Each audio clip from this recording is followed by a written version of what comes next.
सादर नमस्कार।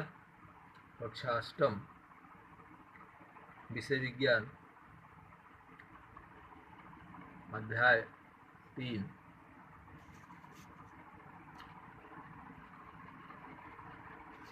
Synthetic fibres and plastic के अभ्यास प्रश्नों को हम हल करा रहे थे। अब उसी के आगे प्रश्न 11, क्या दांत साफ करने के ब्रश का हैंडल और सूक अर्थात ब्रिस्टल एक ही पदार्थ के बनाने चाहिए? अपना उत्तर स्पष्ट कीजिए। नहीं, सूक दांतों की सफाई के लिए है, जबकि हैंडल सहारे के लिए है। सूक लचकीले मजबूत होने चाहिए, जबकि हैंडल सख्त और मजबूत होना चाहिए। इसलिए ब्रश का हैंडल और सूक विभिन्न पदार्थों के बनाने चाहिए। प्रश्न 12, जहाँ तक संभव हो प्लास्टिक के उपयोग से बचिए, इस कथन पर सलाह दीजिए। हाँ, प्लास्टिक के उपयोग से बचना चाहिए, किंतु प्लास्टिक एक बहुत ही उपयोगी पदार्थ है, परंतु यह 4R सिद्धांत का पालन नहीं करता, अर्थात यह पर्यावरण हितैषी नहीं है, क्योंकि ना तो यह जल्दी जलता है और न ही प्राकृतिक जीवाणुओं द्वारा आसानी से अपघटित होता है। पर्यावरण को स्वच्छ रखने के लिए इसका उपयोग जहाँ तक संभव हो कम से कम करना चाहिए।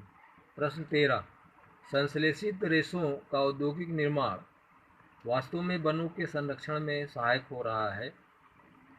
टिप्पणी कीजिए।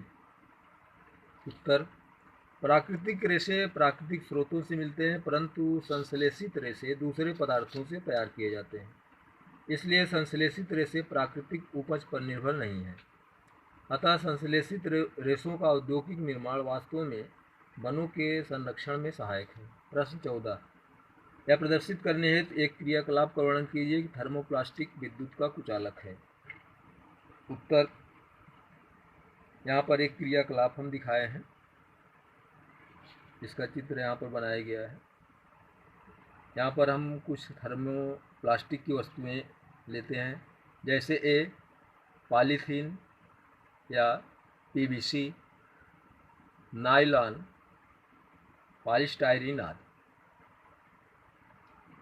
चित्र की भांति परिपथ को पूरा करते हैं और दोनों टर्मिनलों के बीच नायलॉन का टुकड़ा रखते हैं।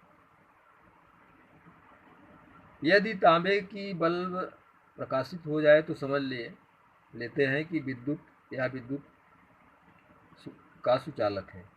यदि तांबे का बल्ब नहीं प्रकाशित होता तो इसका मतलब है कि तांबा विद्युत का कुचालक है। अब यह क्रिया अन्य पदार्थों के साथ भी दोहराई जाती है। प्रत्येक पदार्थ से बल्ब प्रकाशित नहीं होता है, इसका तात्पर्य है कि वह विद्युत का कुचालक है। इससे यह सिद्ध होता है कि थर्मोप्लास्टिक विद्युत का कुचालक है। आज इसके सभी अभ्यास प्रश्न पूरे हुए। हम आपको कुछ प्रश्न गृह कार्य के रूप में दे रहे हैं, जिसे आपको याद करना है और उत्तर पुस्तिका पर लिखना भी है। प्रश्न 1, कुछ प्राकृतिक रेशों तथा बहुलक का नाम लिखिए और वर्णन भी कीजिए। प्रश्न 2, नायलॉन कौन से वर्ष में बनाया गया है?